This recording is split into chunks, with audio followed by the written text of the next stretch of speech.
I want to spell out a particular system that I think could be very useful to most, if not all people, that's rooted in the biology of habit formation, rooted in the psychology of habit formation, and that is entirely compatible with that phase 1, phase 2, phase 3 type program that I talked about earlier, but encompasses a bit of a longer time scale and really arrives at a kind of a system, if you will, for how to build in habits and then to test whether or not those habits have really stuck and whether or not they're likely to stick going forward. And so this is, at least for sake of this example, a 21-day system. I picked 21 days because that seems to be the average or most typical system for engaging neuroplasticity as it relates to the formation of new habits. This 21-day system actually is one that someone I know very well uses and has used for a long time. They actually use them, their kids use it as well. And it has a certain elegance to it. And I think as I describe it, that elegance will begin to reveal itself. So basically what this involves is you set out to perform 6 new habits per day across the course of 21 days. Why 6 and why 21? Well, we'll talk about that in a moment. But the idea is you write down 6 things that you would like to do every day for 21 days. What phase of the day those things fall into? Well, that will depend on what they are and how they relate to those earlier phase 1, phase 2, phase 3. But for now, 21 days, 6 things per day.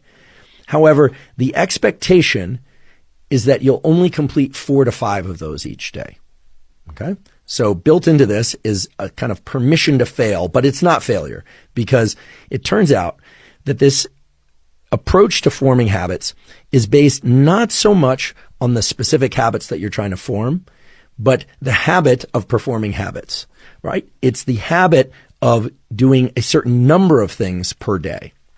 So you set out to perform 6. Now, another reason for not necessarily performing all 6 is that some activities probably shouldn't be performed each day. For instance, in my case, if I were to weight train or even run every day, I'm of the sort, or my biology is of the sort, that I don't recover so well. So I wouldn't want to do resistance training every day, but I might want to do it 4 days a week, for instance.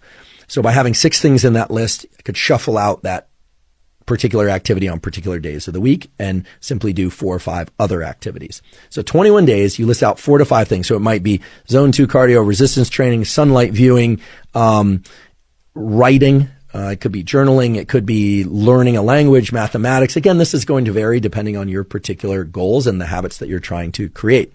But no more than 6, and the expectation is that you're not going to perform more than 4 to 5. If you miss a day, meaning you don't perform 4 to 5 things, there is no punishment. And in fact, it's important that you don't actually try and do what in the literature is called a habit slip compensation, which is just fancy psychological language for if you screw up and you don't get all 4 or 5 in one day, you don't do 8 the next day in order to compensate.